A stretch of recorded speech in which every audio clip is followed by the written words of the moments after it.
Welcome back, ladies and gentlemen, to Deep Thoughts. This is the last day of August. It's actually fairly nice out. It's supposed to drop to like 64, but it's probably about 67, 68 Fahrenheit. So I was at a gathering, I should say, with some buddies of mine. One of my friends, who's a psychologist, who I admire very much, we get in conversations, put that way. And I'm not sure exactly how this moment occurred, but my vision of his face is the name of this episode: Intellectual Horror. Now, this guy's probably in his 50s, early, been a psychologist for quite a while. And so he's also been all over the place, which is good.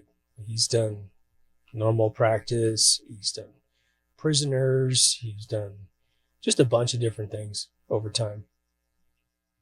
So we started talking, and he is extremely good at what he was taught to do.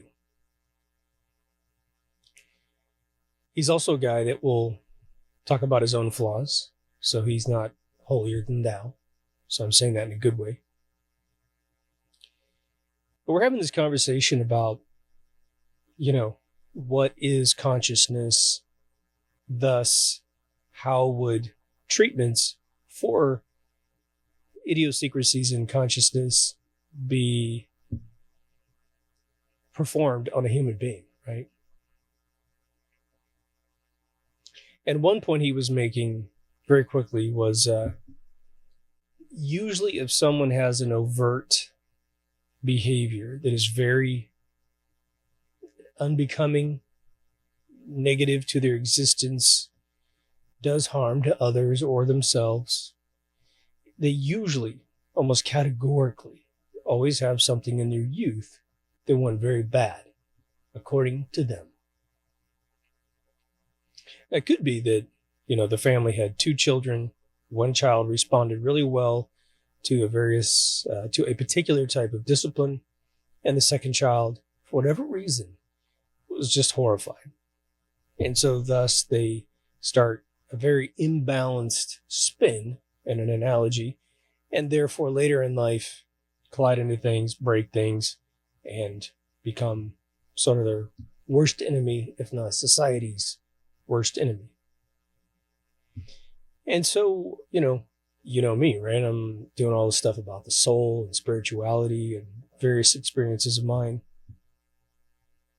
So I'm always looking to get people who don't believe in something to comment on it, because they typically come from a very genuine position. And, there's a knee-jerk response, and then we keep talking, and then there's usually a deeper response. And I'll give you an example.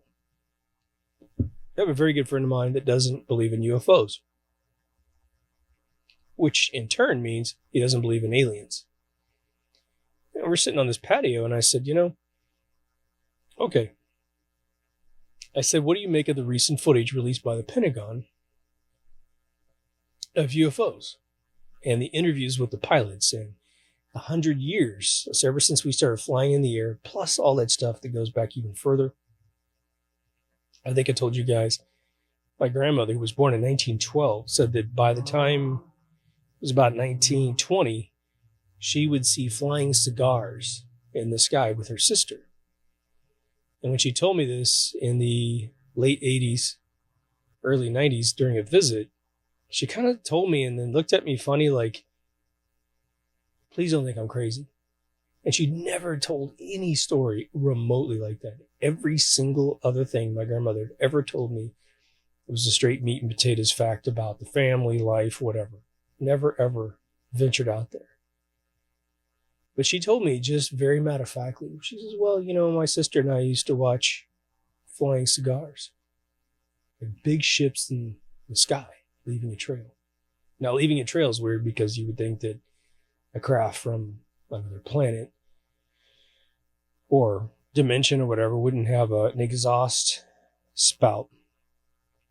unless it was a man-made vehicle and that this was like a more sophisticated blimp thing that then has ascended above that to this day. Now it looks like UFO. But anyway, my buddy surprisingly said, "Oh, I haven't seen any of that footage." And so I'm looking at him about UFOs, about the Pentagon UFOs. And so I said, "Well, what about any UFO footage?" "Oh, I just haven't seen that much." It's kind of like a girl I dated who was trying to cast me into hell, but had never read the Bible one time in her life. You're just like, what? But the thing for my buddy was, I think initially he was concerned that I was going to be like patronizing him or sizing him up, which he knows I love him to death and I would never ever do that. He knows that. But it's my estimation that he had a Pavlovian trigger that occurred where he went into a defense mode and then answered it one way. And then I let some time pass. And then I said, hey, the reason why I asked you that UFO question is that your answer and your description of what these videos are, because I showed him the video. I showed him a picture of the video, whatever. I said, if you can explain it, these unidentified flying vehicles that all the way back to one of my buddies whose father was a test pilot in the 40s, they see these things, big giant crafts that come up to ships, and my buddy's father pulled him over on his deathbed. Literally, he made his daughter leave the room, and they're both in their I assume they were in their 50s or 60s. He made him leave the room, and he just told his son, he says, look, here's what happened. Big 30-foot approximate vehicle came up, beaming lights around the outer perimeter.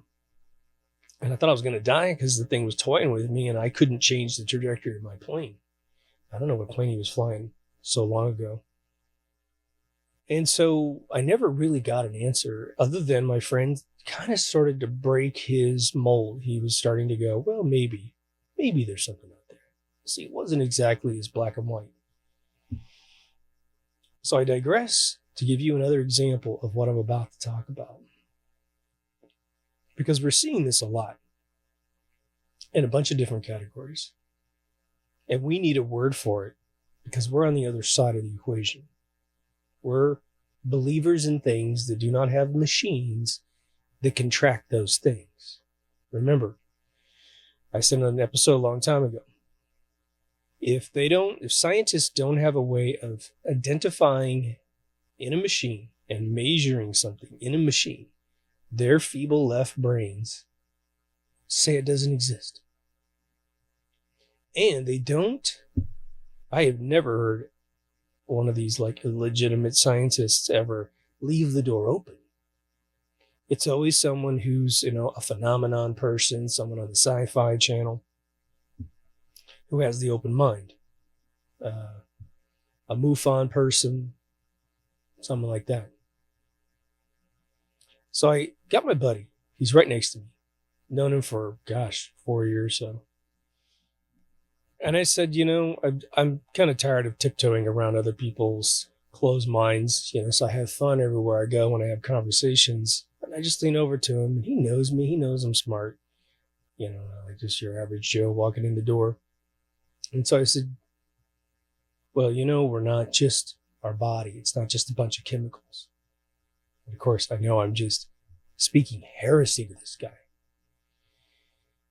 And I said, we do have some sort of soul. We have something that goes on after this life. And he's looking at me, and he's not changing his facial expression yet.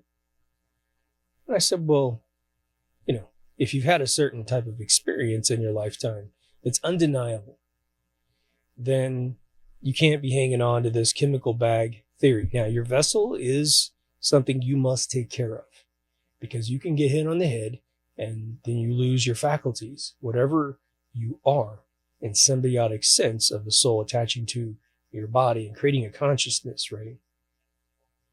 Essentially, your mind is in the middle between your soul and your body. Just like flavor is a combination of taste and smell. If you lose your taste or your smell, you lose flavor. It's a middle frequency. of those two frequencies coming together. There's a lot of things about the mind that work that way. The 5G antennas, when high band is installed a couple of years from now, you will be mind controlled by a 5G antenna should they want to. And it's because they're going to sympathetically harmonize low frequency and high frequency. In the middle, it doesn't matter, which is our high band right now in 5G. The low and the high will modulate a third frequency in your brain, which can make you a vegetable, can make you fearful, happy, sad, whatever obtuse emotion they want to give you. So I leaned on him with my Walt Disney story. And you're going to have to watch other episodes if this is your first episode, which I doubt it is. But I said, look, 4 people involved, me being one of them, 3 being witnesses, came up to me, told me where Bob Gurr was. I went to the exact spot on the map in my brain. There he was. I said, look, you don't get that experience if we're just a bag of chemicals. You just don't. Because it had context, it had guidance. It was a lot more dimensions than just maybe psychically feeling him over there. Plus, there was all kinds of mechanisms that had to go in place. The ride was broken on its maiden voyage, so he went off and rode Matterhorn, and he stood right where I was sent. Boom, right? You guys heard the story 1,000 times. My grandmother telling me she was dead. Boom. 12 o'clock in the afternoon, she's hovering over my bed telling me she's fine. She's on the other side. 2 hours or so later, my mom calls and says she's passed, and I had no idea she was in hospice. Okay. So I tell him that. And he goes, well, have you ever heard of schizotypal personalities? And I was like, no, never heard that. He goes, look it up. And then he gets up and he sits a little further away to talk to some other friends. He's just like 3 or 4 feet from me, right?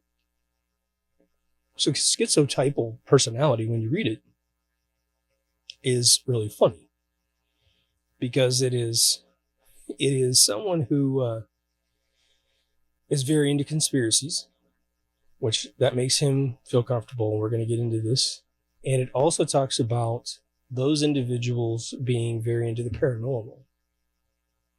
What I assume this mental condition is truly aimed at are individuals that have no witnesses for anything that they ever claim.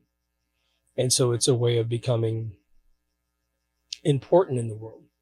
Because if you don't feel important outside of those paradigms, then you're going to create them. You know, you're going to see numbers and things that you really aren't seeing them in, or you're going to think of them in a more significant way than they really are. You're going to have a bunch of paranormal experiences of which no one else is going to witness. And conspiracies won't need any evidence to be substantiated in your mind. Again, putting you on top of society. So I'm reading this and I'm sort of like, oh, I get it. He knows that I definitely do this show. I definitely have studied tons of stuff that you've studied, and we've uncovered conspiracies.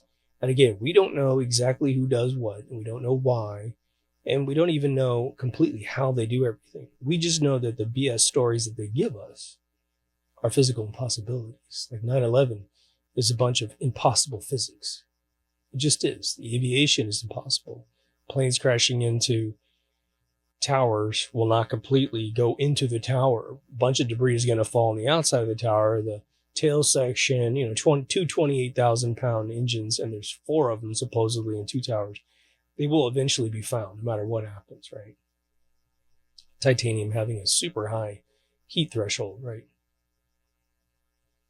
And a 110-story building. The second building that fell was 100 stories that fell.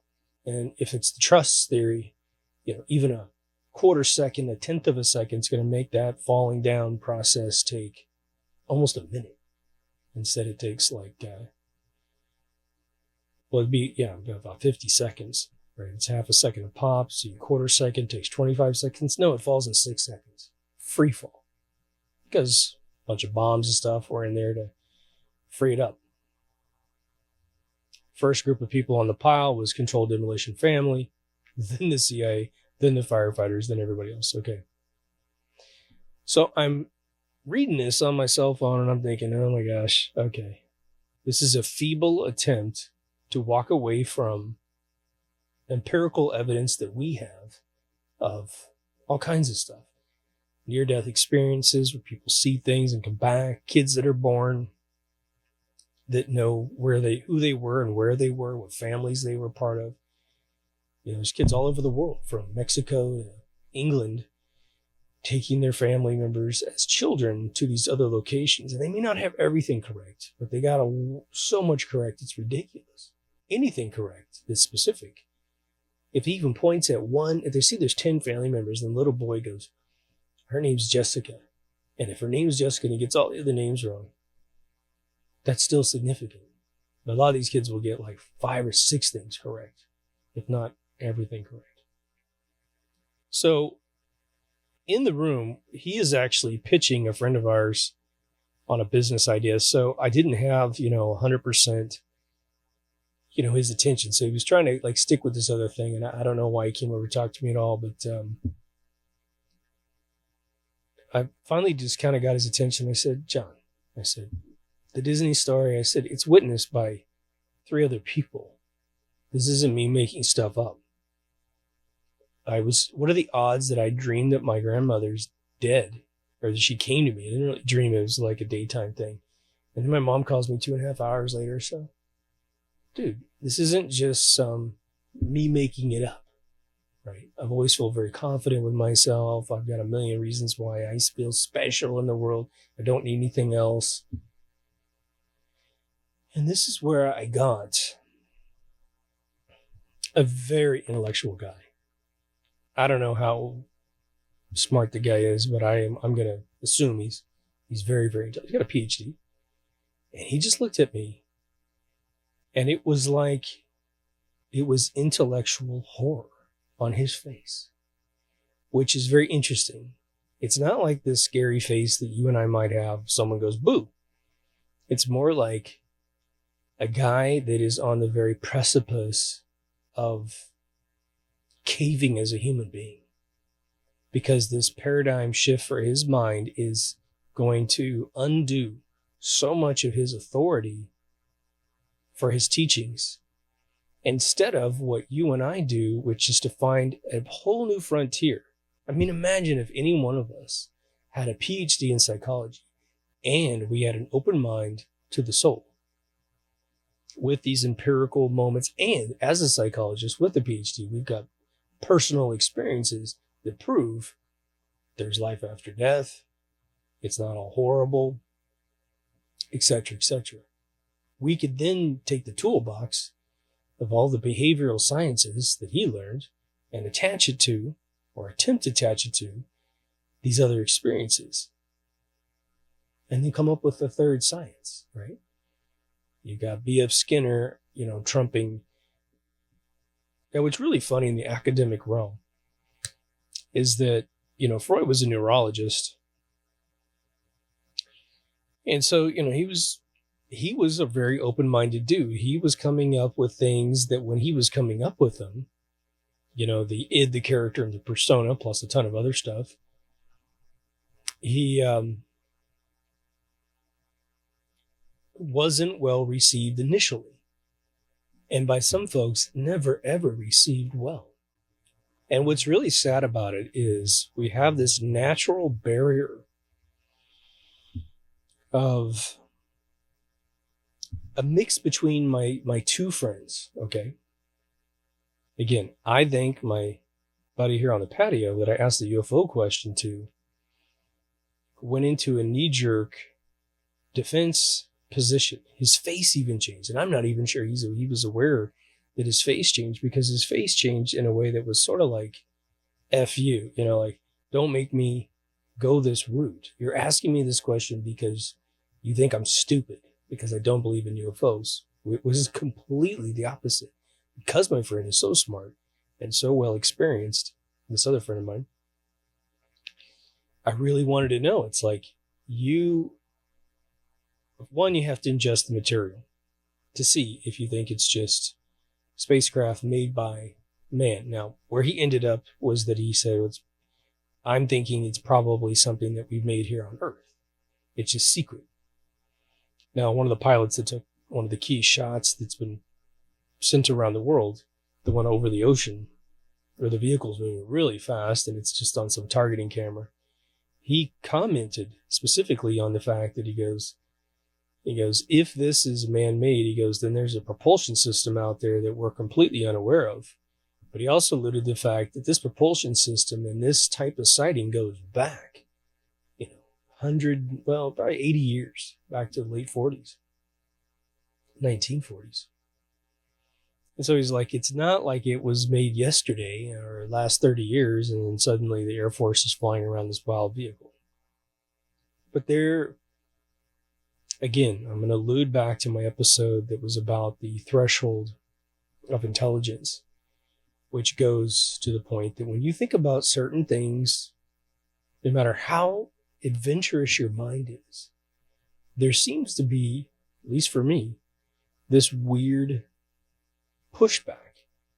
And it's almost like the first time you find the threshold in your mind. For instance, you try to think of space and its infinity. You try to think of what's heaven like, or I don't know, one of these little areas. The first thing I experience is sort of metaphorically like a wall. You try to imagine out there in space. You try to imagine other planets and other civilizations. Like, what would a foreign alien city look like? Wouldn't that be one of the most amazing images you could possibly see? A sophisticated society that's perhaps around our level, maybe even their prehistoric upbringings, like their kind of cave versions of what we were, but it's them instead, a totally different biology. And then, of course, the super wild version, which is, where does a UFO land? Like, where would it go? So it leaves Earth and it goes back to its home planet. What does that place look like? We've had amazing conceptual artists in Hollywood generate one futuristic city after another. So the benefit in 2020 is that we have a ton of reference in our mind. But would the real thing look anything like these conceptual sketches? Or would it be so amazing, would blow our minds to pieces, right? But the second tier that I experience is a pushback, which is I am pushing and pushing and pushing to go, get out of my way. I'm going to think about this. And sometimes I can get through, but a lot of times I get this like slap. It really feels like that. And I can only say it's metaphorical because I'm not being physically harmed or maneuvered or manipulated in this world. When you try to conceive of heaven, because this was the conversation we were having on the patio a few days ago, I just said, what do you think, man? I said, because my buddy is a very literal Bible person. And he's like, I just take it all literal. And I was like, oh, okay. So I said, do you think the world's going to end and mankind on Earth is going to end? Oh, definitely, man. And then he cites sort of pseudoscience, which is the sun swelling up and swallowing all the planets, which most likely will never occur unless the electricity itself inside the sun dies off somehow, even though it's being constantly replenished by the universe itself. And so I said, okay, so God, this infinite being, has no beginning, has no end, which I tend to believe whatever central consciousness exists, whatever this place is, man, doesn't even matter if you think we're in a matrix, because again, above that, there would be their world and then their world. And is the turtles all the way down? Who knows, right? And I said, so in respect to infinity, when you have something that's infinitely large, if you just study Douglas Adams' Hitchhiker's Guide to the Galaxy and the infinite perspective vortex, any finite moment in time becomes infinitely insignificant as the illusion of time continues, because it's an infinitely small thing compared to an infinitely large thing if it's finite. Infinitely small.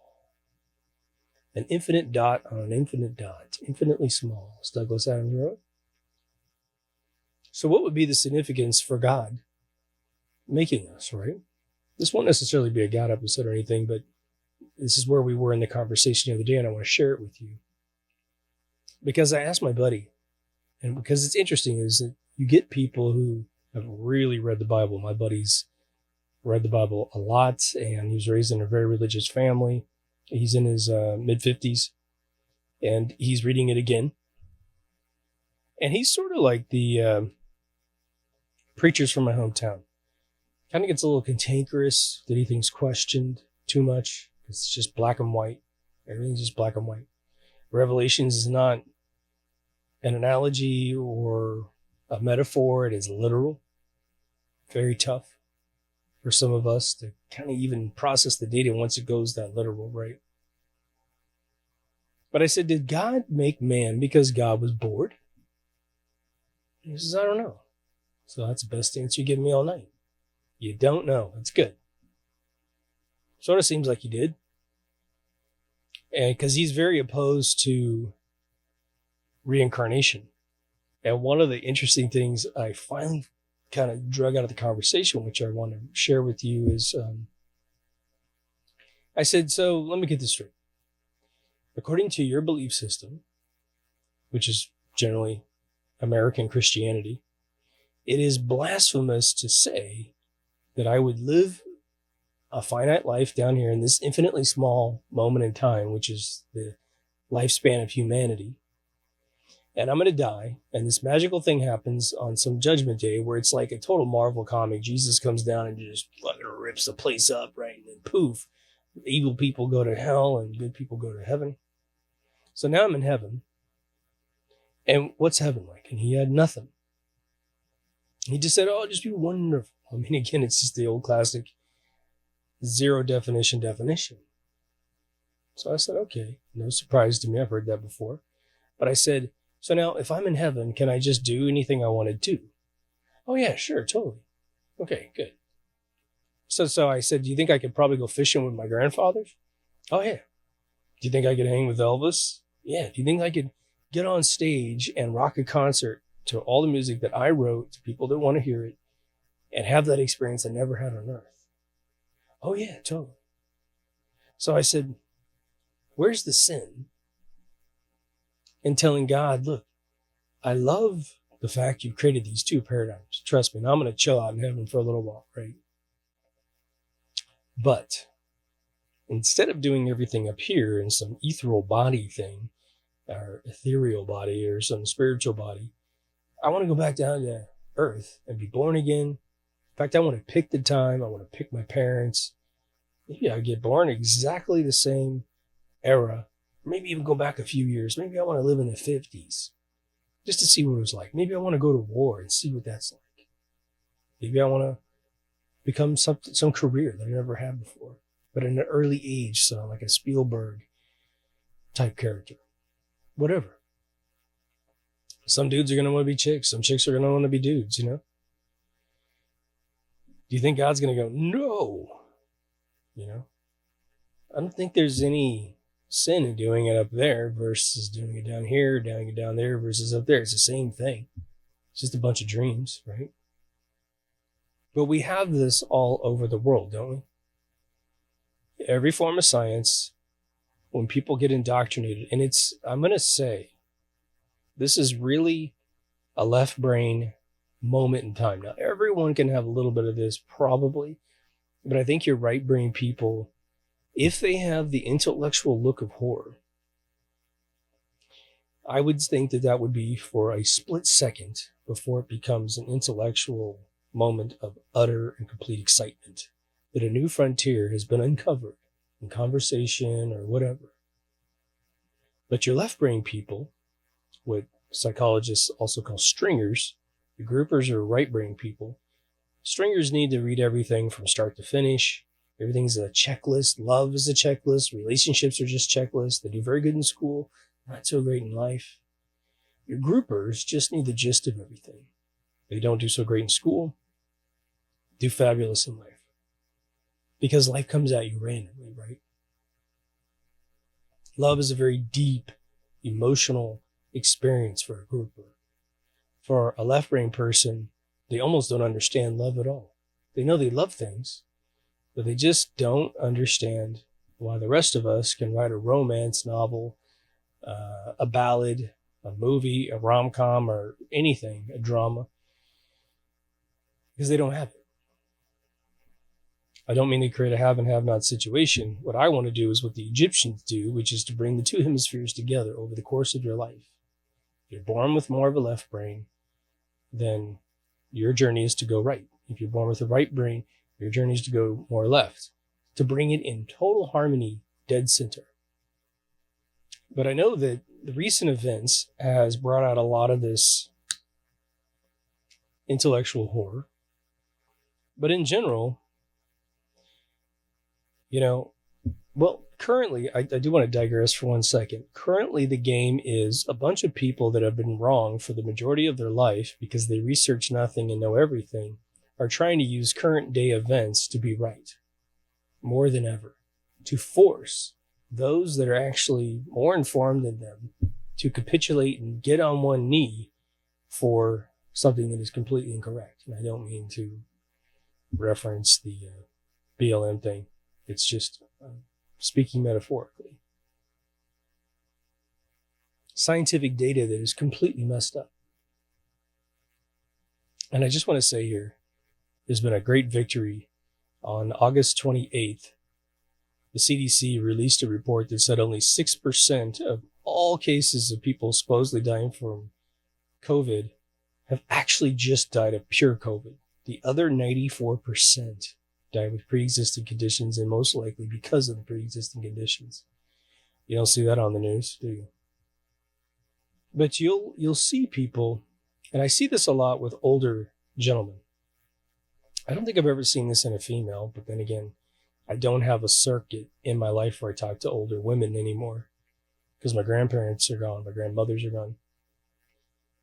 And thank God none of this was around when they were alive. I had to feel angst or anything.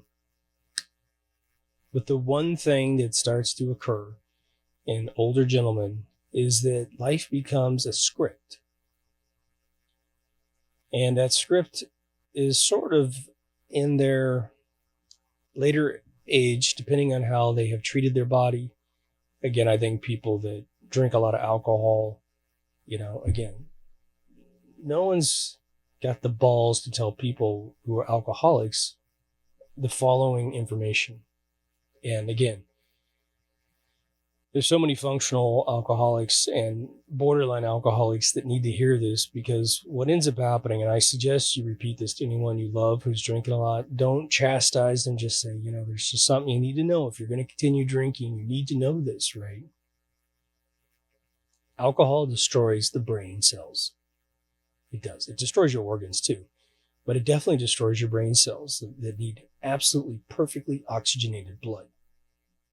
Now, full disclosure, I do have a drink every once in a while, but it's nothing. And I do not remotely get close to getting drunk ever. Okay. But I'm doing it to myself too. But there's like a little bit of moderation. Your brain can rebuild things, what have you. You do shows like this and your brain can't atrophy at least as easily. But your brain ceases to function properly at the most minute fractional percentage every single time you drink, especially if you get drunk. And what will end up happening is that the subject who's drinking too much subliminally notices that their brain isn't working that well. Over time, it becomes conscious to them. It's so bad, they can't remember anything. They just have issues. And so they drink more to solve the problem that they are getting older in their mind. They're told all these excuses why they're losing their mind. It's because of the substance abuse. It could be just medicine abuse. Who knows, right? And so what I have seen in one of my friends who was a closet alcoholic, obviously he still is, but he stopped drinking because it all caught up with him. He ended up having a pretty bad stroke. So he kicked it out. So now he's repairing. He's in full repair mode, and I've never heard him be more lucid than recently, which is beautiful. So the repair can happen fairly quickly. But depending on how much you drink, your veins aren't ready for fully developed blood, and you can actually die from that transition if you go too cold turkey. But anyway, when I see this get to a point, I see the repetitive scripting happen. And these people will tell me the same complex story over and over and over again. And it's in various subject matters. It might be cosmology. They have a bunch of stuff they've just recently studied. Could be their life story in a particular decade or something like that. And it is almost word for word. This chronology is exactly the same. And then I did this, and then she said this, and then I went here, and this happened. It's all identical.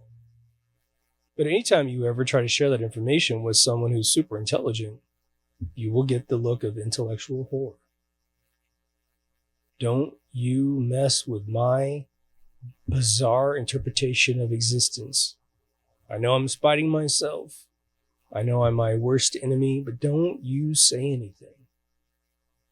It's very, if you ever try to rationalize with a total drunk, you'll definitely see this face super quick, but you'll typically write it off when they're drunk. The fascinating thing is when they're totally sober, or maybe they're not even a drinker. Everyone probably has something where you kind of come up against a point where you're like, what? Like you're really pushing my buttons, man. My brain doesn't go there. I think most of the listeners of this show probably would have a hard time finding their threshold, if there even is one. I do think you can achieve a point where your mind is completely open. And it's just through experience. But part of the underlining fabric of this intellectual horror is the notion of some sort of systematic loyalty. There's a system of belief, and one becomes loyal to it. It becomes a faux definition of their character. I believe this, therefore I am this type of person. Now, in a sort of societal mechanism, most of us who are loyal to this show are folks that believe in common law. Mind your own business. Don't bother me. I won't bother you. To the best of my ability, let me know if I am bothering you. I'll stop. I'll let you know if you're bothering me. Please stop if you are. Don't force crap on me, right?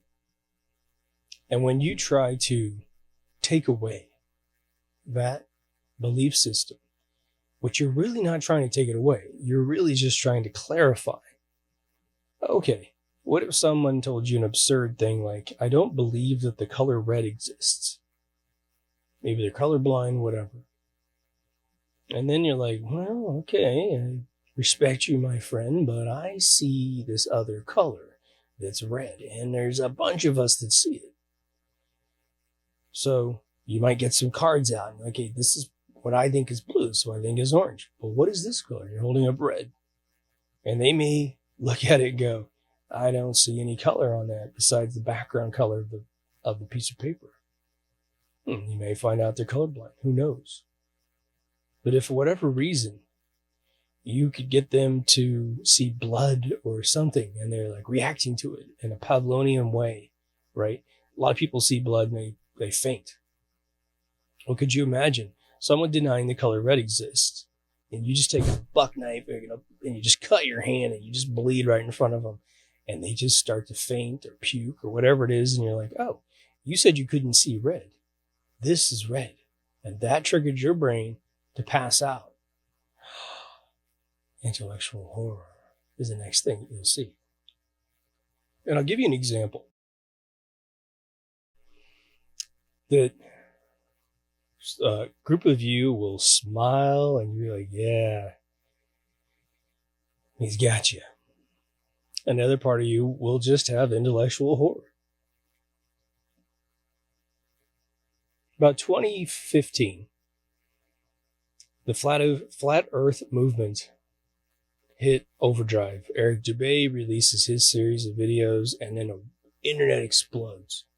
All kinds of user groups come around. They're showing you that all the photos of Earth are all bogus. They all have anomalies. They show you the interview with the guy from NASA who created the last blue marble shot in the last 10 years here. And they said, so it has to be a composite of a bunch of other photographs, right? And he says, yeah, it has to be. It's a composite. It has to be. NASA employee, right? No one who's so sure it's round has ever been in space, right? But they certainly know. So when a ball earth person hears this flat earth movement, there is sort of like this intellectual horror only when, okay, you tell them, look, you're so sure it's round, prove it to me. Go get your proof, right? I'll take the blue marble shot from Apollo 17 and prove to you the Black Sea was all screwed up. Then they fixed it later on. I'll put the image in the video in case you haven't seen it. It's astounding. It proves we didn't go to the moon for one thing, but they also faked that shot. Again, the last one made was fully composited by a bunch of satellite photographs or high altitude plane photographs, and the kid admitted it in the recording. All right. So you think you don't have one, and then someone nails you. It might be indeed round. It's just you can't prove it because we're stuck here on the surface. What would our faces look like on Earth if the second coming actually occurred? We're staring up at the sky, and who knows what the hell that's going to look like. Again, there's this two different stories. There's, was it 1,000 years of bliss on Earth, and then Jesus takes all the souls up. And then there's one where it's the opposite. The souls go first, and then there's, I don't know, 1,000 years of bad stuff. I don't know, some weird thing. Jesus, I don't think ever said what he was going to do, right? But here we are. Angels start falling out of the sky. I assume they might even break the sound barrier. It's going to be wild, right? If that ever happened. And then people like me will just be sort of like, oh my God, it's really happening. But for at least a few seconds, I'm going to have this Luca, I'm your father moment where my whole life is going to flash in front of me and I'll be like, oh, I wonder what's going to happen to me, you know? Was it good enough? Because this Marvel comic finally just came true.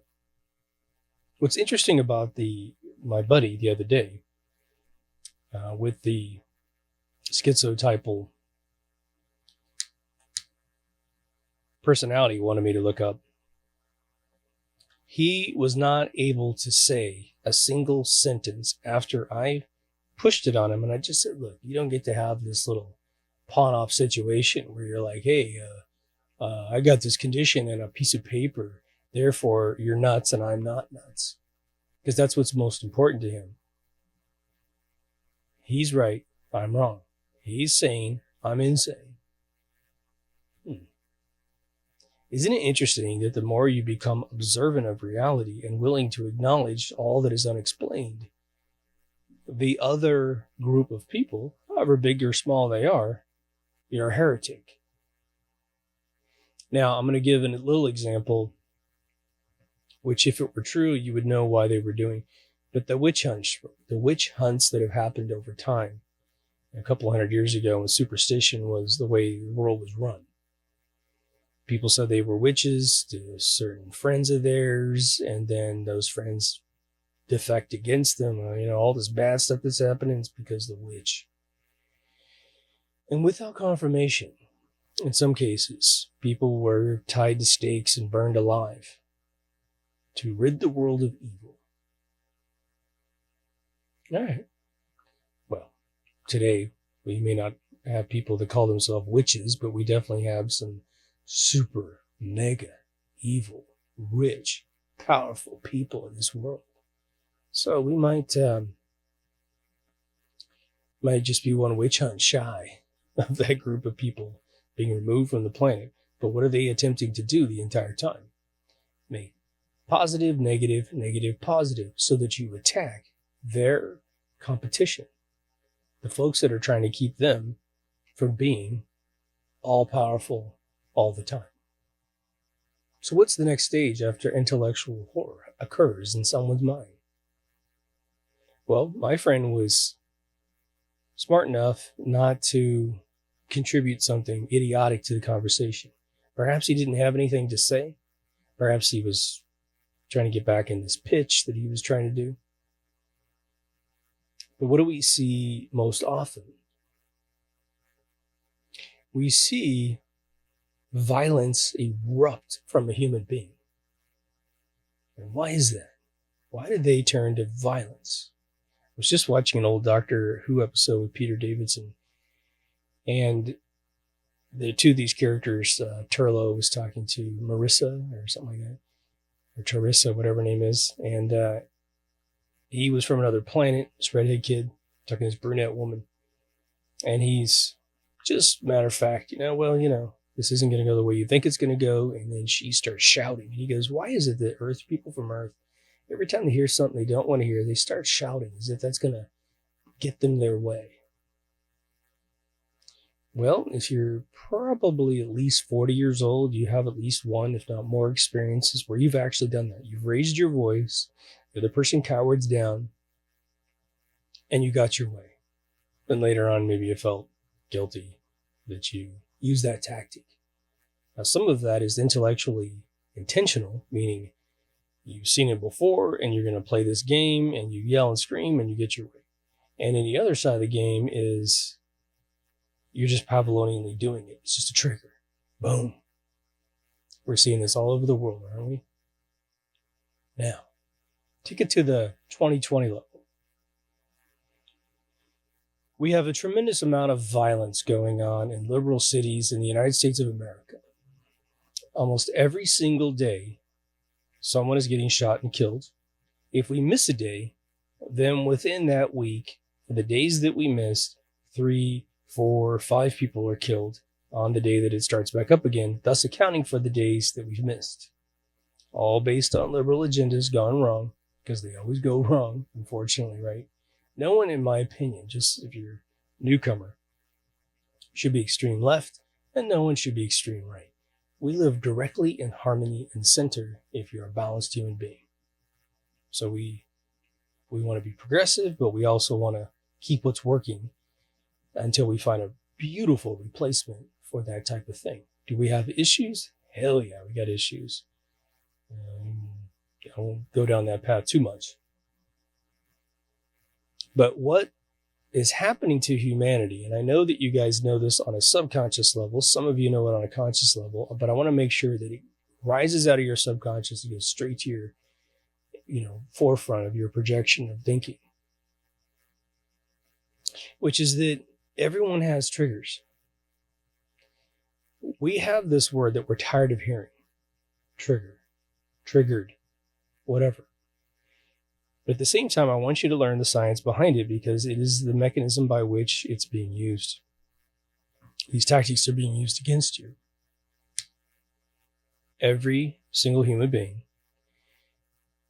I would say minus maybe a Tibetan monk that's completely enlightened, has triggers. And they come in all different sizes and shapes. Some triggers are annoying. Some triggers will make you angry. So you'll use bad language towards someone or something. And then the other one is the trigger that will make you jump to an actual physical activity on the outside, a violent act. And we're all guilty of this, okay? For me, you can talk about a pedophile. There you go. Dead. Just, see you later. I don't want to pay for you in jail. I don't think your sentence should be short. I think it should just go. But then we have to come up with very rigid definitions of what true pedophilia is, right? So what's happening is that the architects of the narratives are literally specifically picking folks, in my opinion, that have a very short fuse to their intellectual horror moments. These triggers are being developed out of perhaps real events in their life, right? If you talk to anyone in America who's Black, they will have experienced some sort of discrimination. So what the narratives are doing is sort of intellectually pushing them into the corner and then showing them the most horrific triggers they could possibly experience to get them to pop and go violent. Because you have to when you're backed into a corner. That is, if you're really backed into a corner. Then there's that point where you've had enough, you're not going to take it anymore, and you explode. However you explode. Sometimes those can be beautiful moments. You're tired of being poor. So you explode and you take your life into complete control. You find out what you love and you go, you know what? I'm not doing any of this crap I don't like anymore. If I become homeless, but I do what I love, so be it. And in almost every single case, when you make that sacrifice, you'll find money and success and recognition in what you love. Be on the first day, but it'll happen eventually. We want to be at a point, in my opinion, where we cannot be triggered easily because we've already taken inventory of the internals of our mind and we have found our weak points. And then we go exercise those moments ourselves. This is one reason why I think that organized religion does more harm than good in some cases when it comes to these your easily manipulated moments. Now, on the flip side, it's beautiful is you learn morals and you learn rules and society starts to actually go up in the world. Think about how many celebrities are absolutely filthy pieces of crap that are still the most famous people.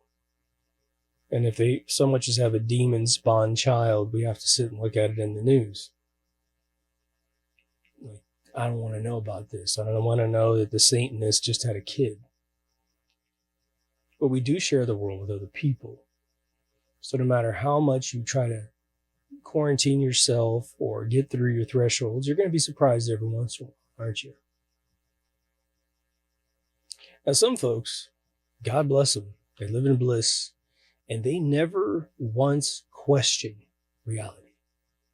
They never once wake up in the morning and go, what is this place? I mean, really, what is this? Where the hell are we? What the hell are we? I mean, even if you were to say, okay, all official science is completely true, and we're a dust speck on a dust speck in the middle of this infinite bowl of specks. Well, is there a border to the universe? I mean, is there a wall out there somewhere? Am I in a bubble? Am I in a shoebox? What am I in? And then, where did it come from? Where did all the mathematics come from that sustain us day to day? Well, out of all the math, when does math equal love? How do I explain all these paranormal experiences I've actually had? You have to understand, I would say 2006, where, well, I mean, go back even further, 2000, year 2000. This is prior to having any significant experience. I did have the alien thing, but that might be explained by proximity to my girlfriend, although I think that would happen a lot. Where an alien told me it was in my Christmas present, and he was right. And I already thought I knew what it was, and I'd never seen what the object was, blah, blah, blah. Okay. I never thought I would ever actually see any type of apparition, a relative coming back from the dead. Remember Houdini? Houdini, the magician, made a pact with his wife that he would attempt every means possible of coming back and visiting his wife after death. And she never reported him ever coming back. All right. Well, he's a clever guy, isn't he? How many clever people have passed? I mean, really clever people. Nikola Tesla. Oh my God. Take Nikola Tesla's brain and push it into heaven where he's got plenty of time to think. Okay. What's stopping that guy from being in heaven and going, okay, I understand how the fabric of the universe works. I'm a soul now. He's a believer in ether. So ether is the universe. All I need to do as Tesla, so he's speaking, I'm speaking on his behalf. I just got to vortex some ether, get it to spin, maybe just nudge here, nudge there, and then I get light to show up in a room. when someone is thinking about me. And then poof, they know it's me. Tons of people in this world, me included, and all my friends I've ever talked to, secretly, we don't want to admit it, but we've asked relatives to give us a sign, to do something in the room, make a light bulb go on, just become light in the room. You don't even have to look like grandma or grandpa or anybody. Just do something, an apparition, a cloud of light. Close the door, flick the light on, whatever, just do something. And nothing ever happens. If something happens, it's when you least expect it. Okay. And that's just been my personal experience. Nothing ever happens. Okay. The health of these mental exercises for your mind is when you become obviously incredibly open-minded. 2, very little can surprise you to the point where you go into shock. I think I said on episodes 3 or 4 seasons ago that one of the things that I had realized, I think when the internet was around 2000 or so, and you get these sicko sites out there, I had people tell me stories. In fact, it was a story told to me by my friend's father. And I was probably about 19 or so when he told me the story, and he said, that he had come upon an accident on the 101, just outside of Camarillo, on what's called the Grade, which is this big mountain you have to go up and over to get to LA. And it was a bad, bad accident. And I mean, super bad. There was some dismemberment going on. Okay. And he wanted to help. He was one of the first people to get on the site, but he wasn't the first. And so he saw a body in a car that was missing the top of the body. Okay. And he wanted to cover it up because there were other members there, that person's family, and he wanted them to see that. And so he's looking around desperately for something to cover that body up with. And he found a towel on the ground. And he said when he picked up the towel to move it, the part that was missing from the body was in the towel. And he said he lost it. And this is a hardcore kind of cowboy kind of guy. He said he turned around, threw up, and he was of no use to the situation after that moment. And I'm assuming he has visions of that for quite a while afterwards. This is 3 decades ago when he told me the story. So he tells me that story, and I'm thinking to myself, oh my God, never would have thought about such an event occurring to me. But it can. No matter where you live in the world, something like that can happen. And you want to be useful to the situation in case you can save a life or do something else. And so I went on this pilgrimage at one point, I don't know when it was, late 90s, early 2000s, for these websites that have those pictures of really horrific events, crime scene photos or whatever. And I got it out of my system a long time ago, but I forced myself to look at that content, to desensitize myself, so that if I ever did get next to it, now it's always going to shock you in real life. I'm not kidding myself, but this guy had never contemplated such a thing. And I wanted to be useful. So I got it on my system. Now I feel like, okay, I'm as much as a person could be preconditioned before actually experiencing it. And I hope in my lifetime I never experience it. But there you go. I wanted to break that barrier down so I didn't have any type of intellectual horror that is obviously more on point than my buddy's psychological issue. But I want to also share with you my state of mind when I'm looking at my buddy's face, because he would be the perfect candidate. Now, if we had probably more dedicated time to each other, I would have got him over that threshold. I would have called him out right to his face, Oh, I see the look on your face, right? And maybe I will approach him again, have him come up to the patio there, and we can have a smoke and go through it. But for me, it was looking at him and thinking, how sad. How sad that a man who's fully equipped to deal with this is refusing to look at the information, to even contemplate it. And so we want to avoid that situation as personal human beings in most cases. Even if you disagree, you don't want to lose control of yourself while you're disagreeing. You don't want to be locked up with like lockjaw because someone said something that you can't conceive. What's beautiful about the universe is that it's designed to constantly challenge ourselves the second that we have even the most remote level of enlightenment. When you can conceive of infinity, you have been given the key to the universe. However, even though the key fits in every lock, you have to have the courage to turn it, to open up every sector that infinity is essentially a fabric of what you're conceiving of, right? We talk about official science. All right. You've got a universe that is, in some scientific circles, infinite, which is bizarre because then it has to be an it. It just is there, right? There is no border. It is just, you keep going and there's more stuff. If you believe in things like the Big Bang, then you believe in there's some sort of circular distribution of mass from the central point. If you're heavenly, spiritual, it depends on what side of the science camp you fall on. This could be a flat earth firmament, and everything's just been made to stimulate parts of your mind. You know, when you look up and you see the stars, and if you think it's a firmament dome up there, then what the heck are the stars?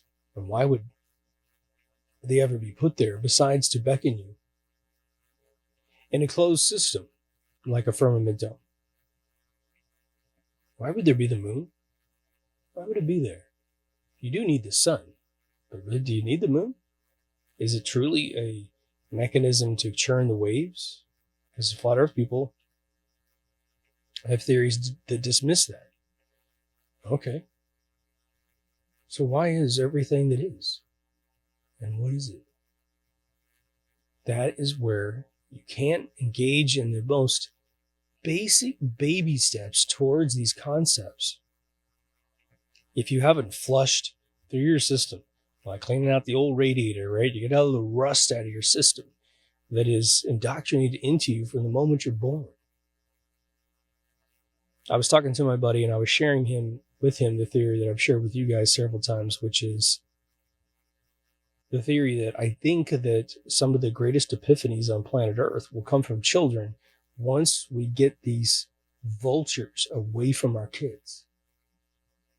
And what was really funny was that my buddy recreated one of the scenarios that I created for you on episodes, like hundreds of episodes back, where he said, well, just imagine you're on an island and you have to look at the universe on an island without any indoctrination. I said, I'm totally with you, man. What I did in my story was I added children. So you are now trying to tell your kids what the stars are because they're asking you. You love your kids. You want to give them an answer. But if you were devoid of any organized religion, science, and you're just born on that island, and they exist, man. Was it New Guinea, right? What about the people that grow up in the Peruvian forests or rainforest, right? They've got their religion that they've invented themselves until they bump into society, right? But imagine you had nothing, but you've been looking at the stars for a long time. Isn't it interesting that at some point in our development as humans, we started telling stories about those things?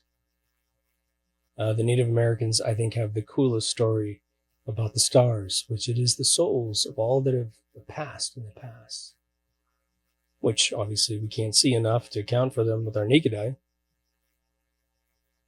But that's a beautiful story. But someone felt the need to say that, to probably comfort someone who's just lost someone very significant to them.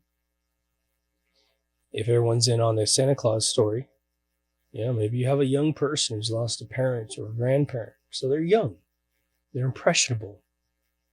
There's no internet for them to look up that you're wrong. It's all the parents. One parent starts the story. Well, let me let me show you something here. Sit down. You're going to get away from the campfire, right? And they point up there and I see that really bright star right there. Yeah. See the one to the left of it? That wasn't there yesterday. And that is your grandmother. She's up there now watching over you. She is now blessed to be in the other side. Really? And then all the other parental figures, relatives, friends who are older. Yeah, that's brand new star.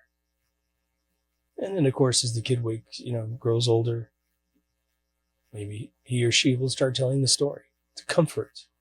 But then that grows, that little mustard seed grows into more and more stories until we have probably the most creative stories, or the ones that are accepted, and the ones that are less creative and redundant, man, they're not remembered. For me, intellectual horror is a weakness. Anytime the mind cannot deal with information, for me, that's an exciting frontier. For me, I would think that the emotional state I would go in if a UFO landed right in front of my house, in the circle I live on. It just landed right there, and the door opens up, and a whole bunch of aliens come out. As long as they don't have guns and they're not, shooting us, but as long as they're cool and they're like, "Hey, how you doing?" My level of utter epiphany, or not epiphany, excuse me, amaze and wonderment of that event is sort of how I feel if someone can throw me something that I've never conceived of before. It's like, oh, wow, there's another episode. Yes. For me, the antithesis of expansion, which is a contraction of belief, is more horrific to me than the expansion. Meaning, all this beautiful stuff we're experiencing, all this amazing input we're feeling, because we, again, are the most sophisticated machine in the universe. There may be more like us. Okay. We are incredible machines.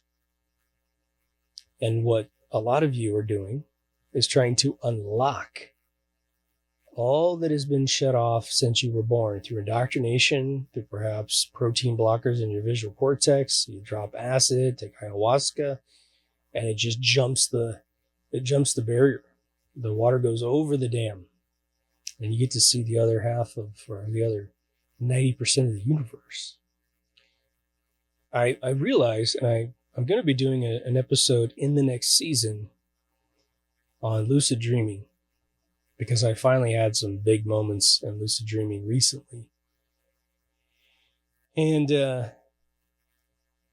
going past that particular subject matter, what I have realized is that I've got friends and I ask them, did you dream last night? Did you dream last night? I ask them that because I want to know. And some of them do, some of them don't. Some folks have dreams every once in a while. Maybe 20% of the time they have a dream. Some say they have dreams all the time. What I have realized is that I never ever sleep without having a dream. And it could be like I stayed up till 4:00 in the morning working, and then I go to sleep at 4, but I wake up at 10, still kind of tired. I want to grab another hour's sleep, whatever, but maybe mess with my phone for 45 minutes, whatever. Then I just roll over and get that last hour of sleep in.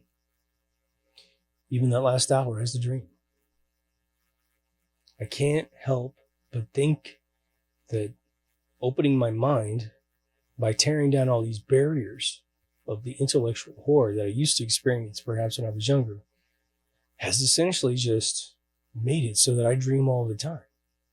I dream all the time when I'm asleep. It's not a night that goes by where I wake up, I didn't have anything happen. Now I might forget my dream really, really quickly because it's not terribly important. What I try to remember is the overall sentiment of my dream cycle. Oh, that was really fun. Those people were really good. I had to pee this morning, so my dream made the last 10 minutes really cantankerous until I finally woke up and went and relieved myself, right? The Twilight Zone, a show on TV from 59 to 65. The twilight zone is a real thing. I thought it was just made up by Rod Serling, but it's actually that moment between sleep and consciousness. You're in that twilight zone. What I think that the intellectual horror moment is a conscious twilight zone between all the paradigms you accept and the new one that's on the other side being offered to you if you can just get through the barrier. Now, I said a long time ago in an episode, I don't remember the name of it, but it was about the threshold of belief. Maybe that's the name of it. But it has to do with this barrier that we have that many of the elite of the world have talked about, especially David Rockefeller. I think in his 79 speech to the press corps, he definitely gave this speech to the press corps, but he essentially said that as long as what we plot to do is so horrific that the average population can't conceive of it, then we can do whatever we want. Why is that? I mean, he seems to know that mechanism works. Well, we know that that's what they do all the time. Things you can't conceive that are absolutely horrific happen, and then all of a sudden we are scrambling for whatever feel-good explanation will explain it away so that we can deal with it. For my buddy, he had hit a barrier of spirituality and the soul, and has, I think, falsely celebrated the notion that everyone who believes in such a thing, because I said to him, forget religion. It's just you have something else that's you. Why do all the gurus of the world tell you you're not your body and your soul, or not your body and your mind, excuse me. You are your soul. Why? Because they spent, 3,000 to 5,000 years practicing that belief and got results. One of the best things that I can attach to this is a good driver's training instructor will always tell you to expect the unexpected when you're driving your car. If any of you have watched or binge watched some of these videos on YouTube, which is like the worst drivers ever, or these basically they're insurance cam videos of accidents, expecting unexpected is probably an understatement of what can happen to you. Anytime you are near moving vehicles of any kind, whether you're in some construction site, some manufacturing assembly line, or just driving down the street, or especially walking down the street. I saw one the other day where no one got injured, but a truck drove by, and you look at this video and you don't know what part's going to go wrong, which for me is fascinating because it helps you discern to what degree do I expect the unexpected. Because you can say that all you want, but you won't know where to look. You won't know where danger could possibly happen. This big utility truck drives by, had like an earth moving bucket on the back, and suddenly a gigantic tire, and you know how big those tires are, right? They have multiple tires on one axle, right? So one of the tires had basically come off the vehicle, just one, not the dually, right? So there's another one keeping that truck going, but here comes this missile that is a rolling tire, which I can only assume is probably about 3 feet tall. Probably weighs, several hundred pounds. And here it comes. Now, it ended up bouncing off something else and then went through a window. And this dude was standing right there and it went right by him and then just jumped through this window of this house. Amazing. Now, the dude that was able to witness that, us who were able to see the video through surveillance cameras, now have this huge enlightenment that, oh my God, if you're driving on the highway next to a big rig or a big earth moving truck, especially in third world countries where the vehicles don't have much requirements in terms of maintenance and, maintainability, but it happens all the time. I was driving probably this year and a truck, I think I was going to Joshua Tree, way out in the desert, and this dude's tire blew on a big rig, but he was up about a quarter mile in front of me. Here comes this tire, boom, boom, it's shutting into a bunch of pieces. Cars were swerving all over. Luckily, it wasn't dense traffic. But if you think about all these little mechanisms in your mind that deal with this information, that anticipate this information, when you grow accustomed to doing what I call the Sid Mead 90-degree turn. Sid Mead was a futurist designer.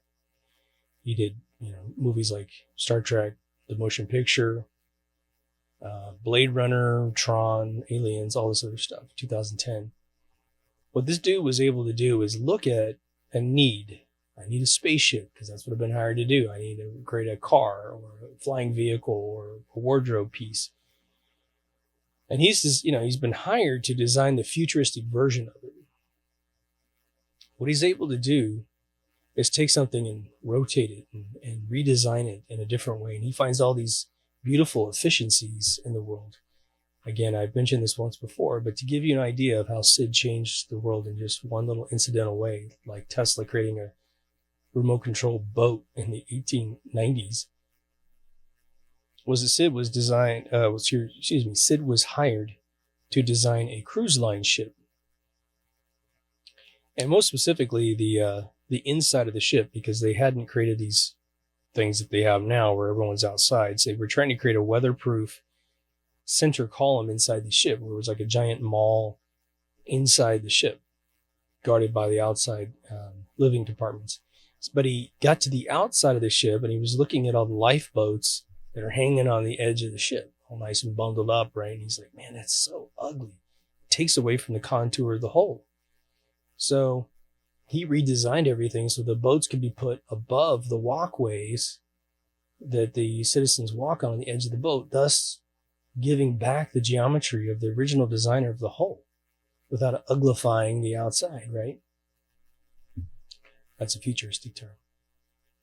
And suddenly, even though I think the boat that he designed was never built, literally, everyone in the industry started putting the boats over the walkways, making them look sexier. Poof. It's a different way to look at things. Why am I mentioning this? Well, let's say you have pushed through a threshold. Instead of being appalled by this barrier of belief, you're now excited and you're going, okay, I have no idea what I'm looking at, but I'm going to make myself go through this until I become knowledgeable about it. And perhaps if your aptitude and vocational background matches whatever you're investigating, it is something you're going to become an expert at.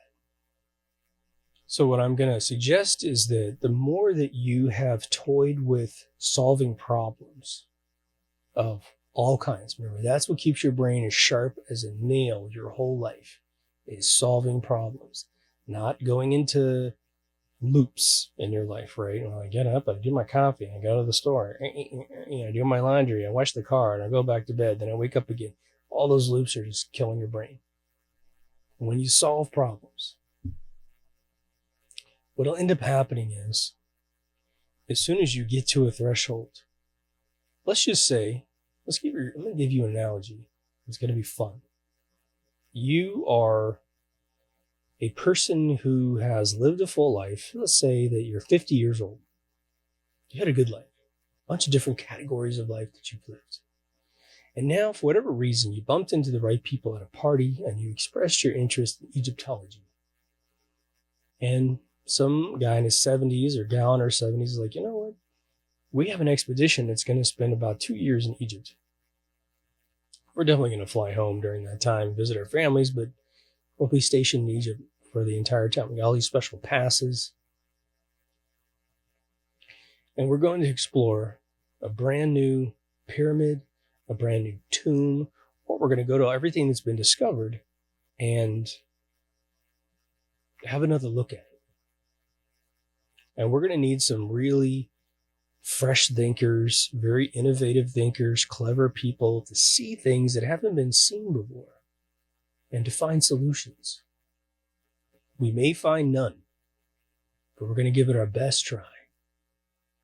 It'll be your first 50 years of using your mind in very clever, deep thinking ways, which will make that experience exponentially more rewarding for everyone involved, but especially you. Imagine you came up against a wall, and you know there's a tomb behind there.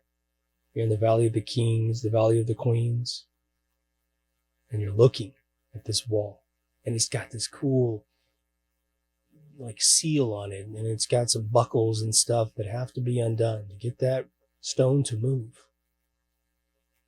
In fact, the stone looks massive. Looks like it was put in place, and then they built the top on it. And you're going to have to move some stone or cut some stone. But you don't want to cut the stone because it's ancient. Maybe it's pre-dynastic. Maybe it's a tomb. Maybe it's not even a tomb. Maybe whatever's behind that door could be the pre-dynastic key to who actually built the pyramids. And even though you have never solved this problem or any problem like this in your life, metaphorically, you have.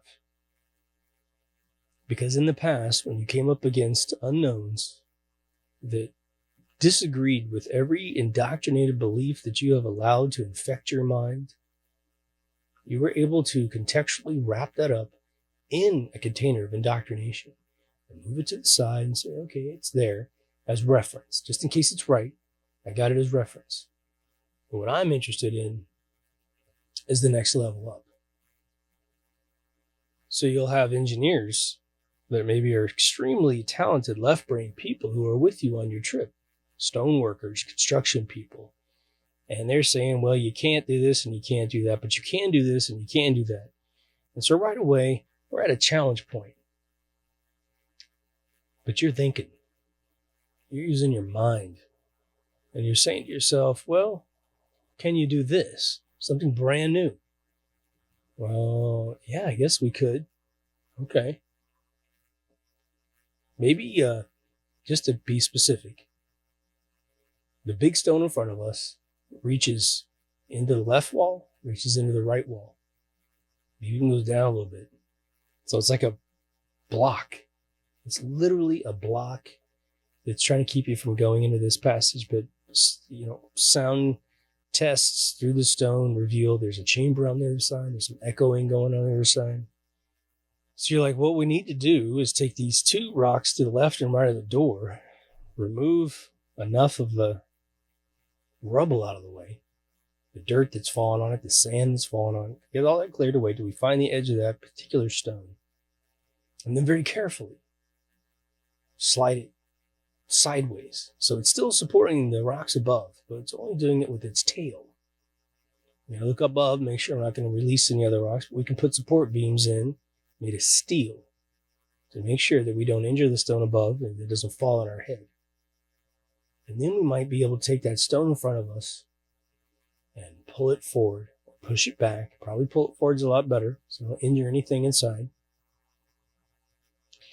And then we just create the smallest possible opening for human beings to go through. Not some gigantic driveway so you can put a truck in there. Let's get in there first and see what's there.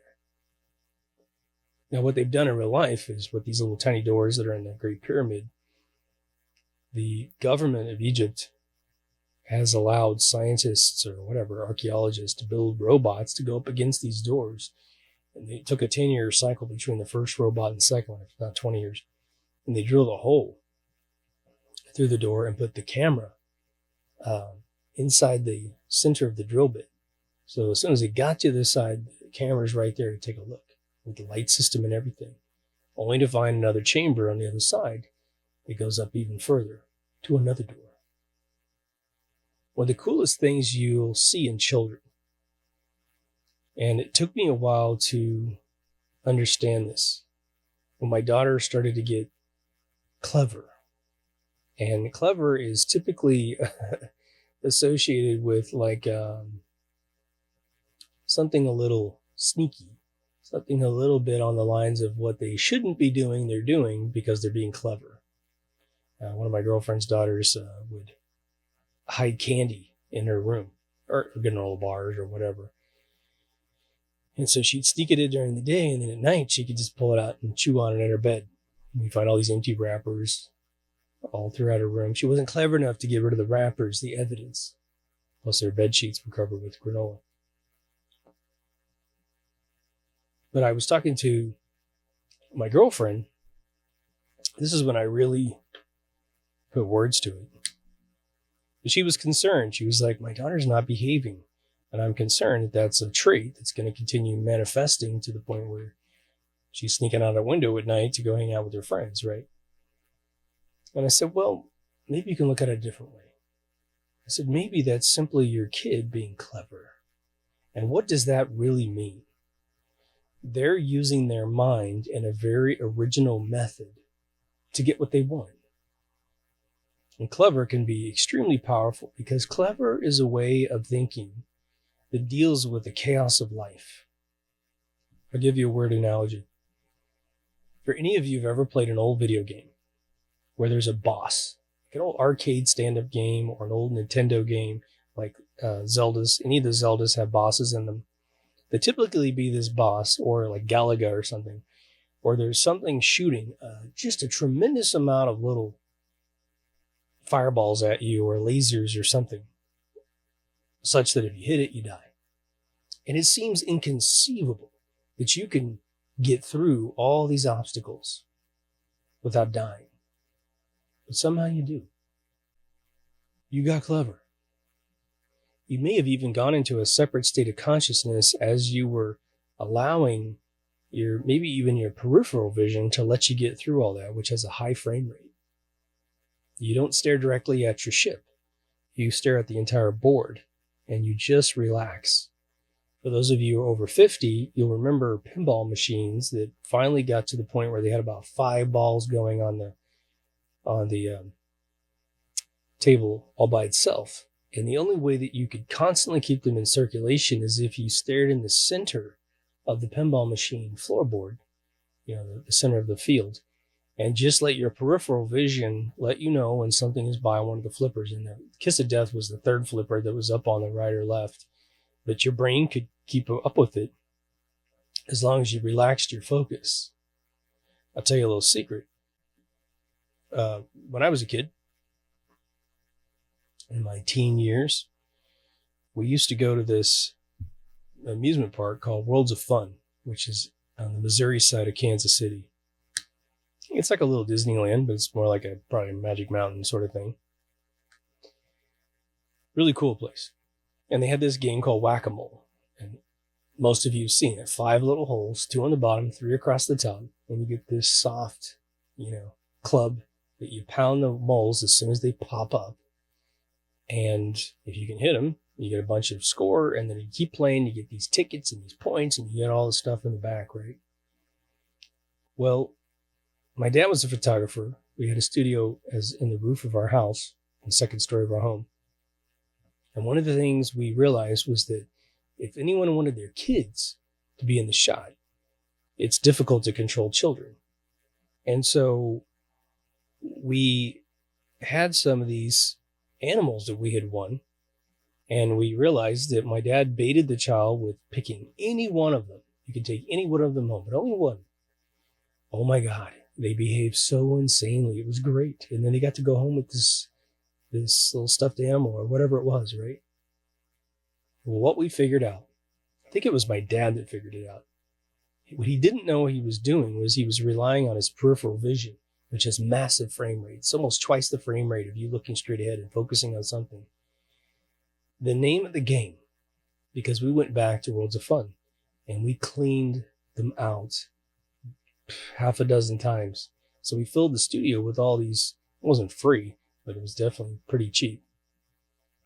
You stare at the wood in the center of all 5 of the holes. You never ever stare at the hole. Once you stare at the wood, that mole comes up and you've got seemingly minutes in your mind to hit it. And you will hit every single mole. You will not miss a single mole. The maximum prize that you can take home, you will take home. My advice is to do it before you leave the park because you don't be carrying that crap around all the time. Thinking clever.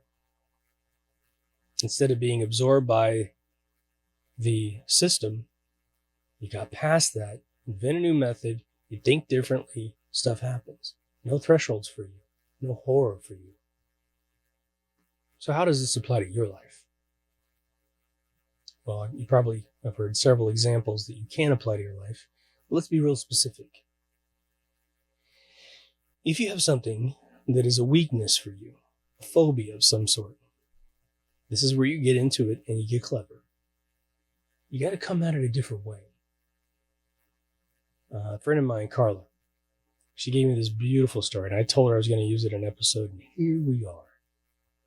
She had grown up at least two or three decades where she had arachnophobia, scared of spiders. And it wasn't all spiders, but it was a lot of them, the kind that you bump into in your home. But she went to South America and did an ayahuasca trip for something like 10 days or 2 weeks or something like that. She said on one of her trips, if it wasn't her first one, I guess it's called Lady Ayahuasca, shows up in your vision. And most people see this on their first trip, which is where you're going to have most of your hallucinations because your mind gets used to it after a while. She had several experiences, which are really cool. But she said that Lady Ayahuasca came to her as a really tall being. I don't think she ever described that being to me. But she said that in front of her was all of a sudden a huge, probably, I'm guessing from her story, somewhere between 6 and 8 feet, especially as it rose up on its hind legs, a giant chrome spider. A big old, the cluster of 8 eyes. And she said it, reared back and pulled back its arms. And so she's staring at this gigantic spider. And for whatever reason, because Lady Ayahuasca was standing behind the spider, taller than the spider, she knew that she was in no harm. And the sentiment, the feeling between her and the spider was beautiful, comforting. Almost to say, if I were to put in my own words into what she said, it was as if the spider said, "You don't need to worry about us. We're not here to hurt you. It doesn't mean you can't get bit, but overall, we're just like you. If we feel threatened, we're going to do what we do. Otherwise, you'll never hear from us. You'll just see us." And so at that point, she had no more fears. Now, I'm not saying go down and take ayahuasca by any means. I guess if you can, you can. I haven't taken that, so I have no recommendations or cautions otherwise. But let's think about life for just 1 second. Way back in season 1, I believe I shared this notion that there's a statement that's said about life that I absolutely loathe, which is life's a bitch and then you die. What a horrible statement to say. It's horrible for you to say to yourself, especially with any conviction, but it's also heresy to say it to another human being that perhaps, until you said that, had a fairly chipper view of life. And now they're like, really? And maybe they look up to you and you don't even know it. You said it just to be funny or whatever. Okay. Is it a bitch? Yes, life kicks our butt. Life doesn't care about anything. It just is what it is, and it's our collection of experiences given an anthropomorphic name called life. There's ups and there's downs, but how are you going to know you're up if you haven't been down? Again, I told a story once where my credit got creamed when I was younger, and I went to try and buy a car, and the dude, it was like that scene in Simpsons where the alarm went off when he tried to buy something. He goes, "Oh, was that alarm good?" He says, "When have you ever known an alarm to be good?" That kind of happened in the finance room, and the dude just basically sat back in the chair and realized he's not going to be able to sell me anything. But it was really cool what this dude did for me. And he goes, "Well, my dad told me once," he goes, "life's full of peaks and valleys." And he goes, "If you're in a valley, 1, you can only go to a peak after that point. 2, you're never going to know you're on a peak until you've been to a valley." as much as we bicker online about belief systems and all that stuff, part of it can be construed as, well, at least you're living. You know, even suffering is living. 2020 has had a tremendous level of suffering for some people. Of course, other years have too, but 2020 is a very special number, isn't it? What should have been a massively wonderful year is being destroyed by people with political agendas, criminals, pedophiles, human traffickers, horrible people. But now, if we ever get the chance to correct any of that stuff, then we'll know we live in a better society. As a matter of fact, some people were waking up every day with no convictions of any kind. They didn't know there were any problems in the world, and now they do. Now, some people have no agendas. They have agendas, but they don't have any demands, and so nothing's ever going to change. Their feeble attempt at creating demands are so obtuse and ridiculous that they're just going to destroy society with those ideas because they're very unintelligent, low-vibration people who never think of solutions. They're too young in some cases. In some cases, they're just too dumb. But we're over here in our little camp. We're going on our own deep thoughts ayahuasca trip. Think about it. All the frontiers you could explore are pretty interesting. That's why when I get a lot of, I don't get it too much. Again, I just had someone recently, a couple months ago, talk about the too many flat earthers being on the Facebook page. And that wasn't even a reference to the actual subject matter of flat earth. It was that this woman was a super pro mask moron who wanted me to post everything from the CDC on the website as if it was true. Everything that's true that gets marked as potentially untruth by the Arab Brotherhood censorship club of Facebook. She wanted me to endorse all that. I'm like, go away. Go away. I don't need you as part of this. You're an infection. And she was trying to manipulate me to change to her thing. Otherwise, she wasn't going to watch the show. I was like, lady, never watch the show again, until you grow up, come back and sit down. We don't need you. Right? You got some growing to do, right? Now, what I should say is, why don't you pull up a chair, sit down, and listen for a while. Maybe one of these listeners will say something you can get behind. But if you're so clogged up that you're over 40 and you're still asleep, it just gets more difficult the more you let indoctrination compound on top of you. But that's not us, is it? We live in the blissful universe that we see all these different frontiers. Think about some of the frontiers we've talked about on this show. Ad nauseum, hours and hours and hours. We've talked about what reality is. We've talked about the matrix reality versus a religious reality versus a central consciousness universe reality. We talked about why those things might have come to be. We've got flat earth folks. We've got round earth folks. No one should be mad at each other. Get into each other's game. Really get into it. I went off to prove Roswell UFO crash fake. And I came out a permanent believer unless I get some other incredible information, which I would think trying to trump the testimonies of the people who were there at the time who suffered because of it. You probably won't be able to dislodge that from my mind. You've got dream realities. What is a dream? Why do we all have to sleep? If sleep is merely a cycle because we're tired, well, what if you slept all day and wouldn't you have at least a couple days of consciousness? Why do we all have to sleep at night? We just disintegrate, don't we? Why is sleep deprivation so debilitating to the human form? Star Trek's made episodes about losing REM sleep. Everyone gets all cranky with each other. A friend of mine, he just had a mini stroke, a different guy, and he couldn't sleep. He was taking too much of his medication because his brain wasn't working right. He couldn't sleep. He hadn't slept for days. And it was just horrific. He was just going insane. I saw him today. He is, I think, pretty much almost back to normal. It's a beautiful thing how the brain works. He didn't even remember me visiting half a dozen times. Interesting.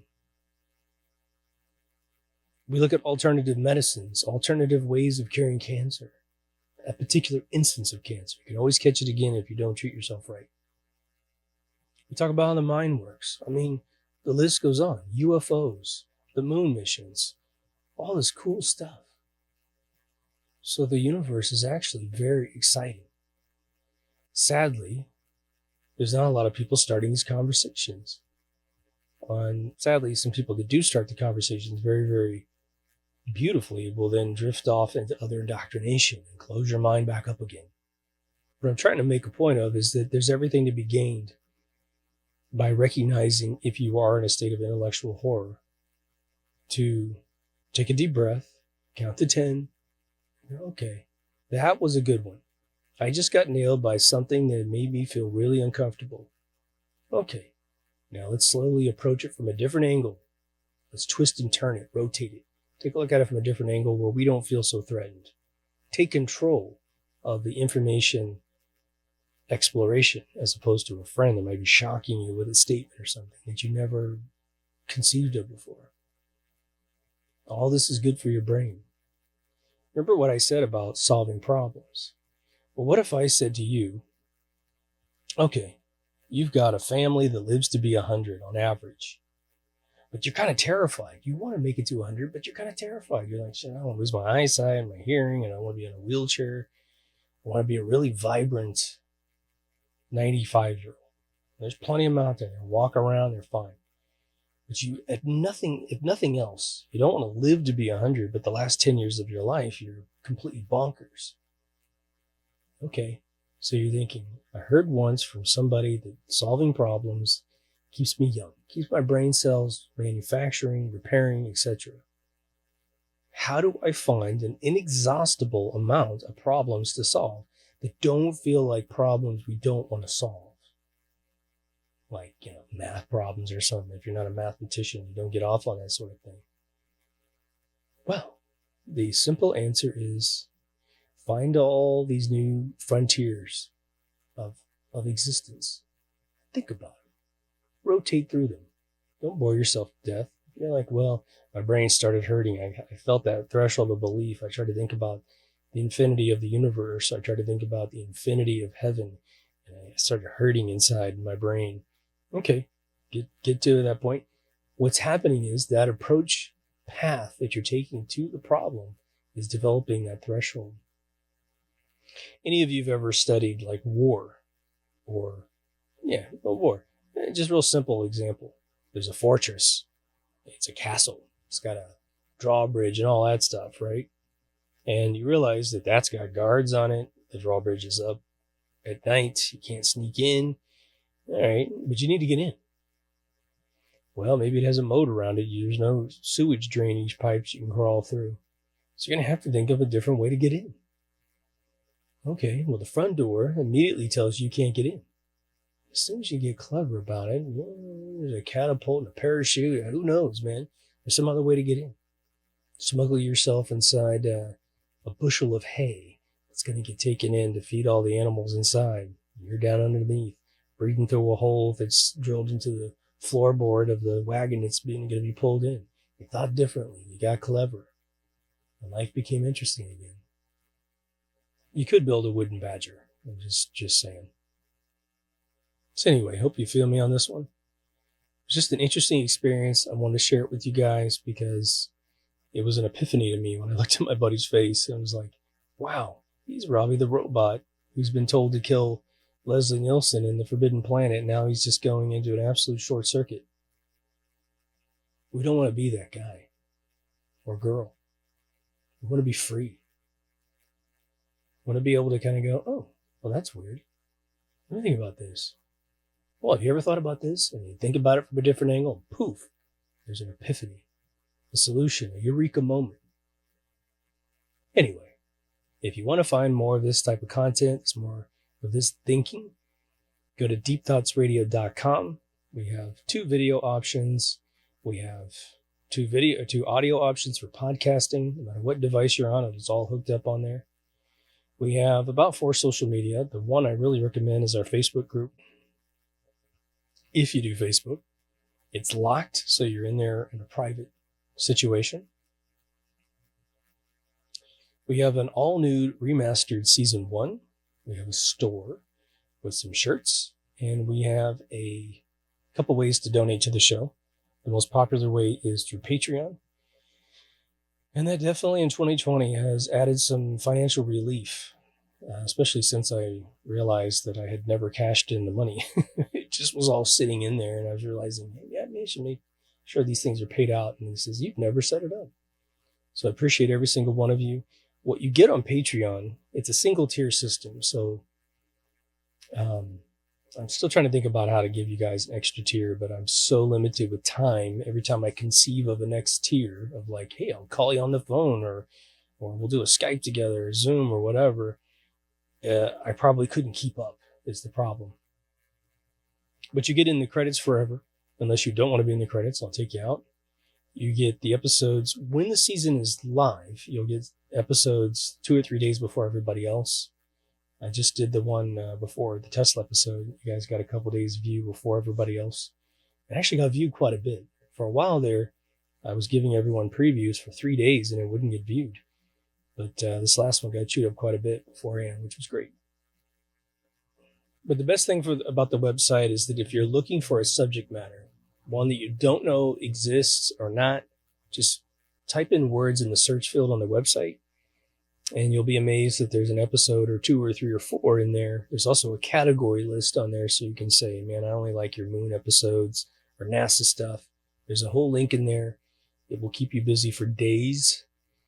The show has now hit 56 years of viewing. If you add up all the hours viewed on YouTube, it's 56 years. So that's pretty darn cool. I appreciate every single one of you hanging on.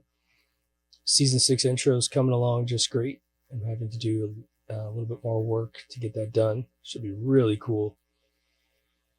And again, just take care of yourself and someone else. And I'll see you in the next Deep Thoughts. Over now.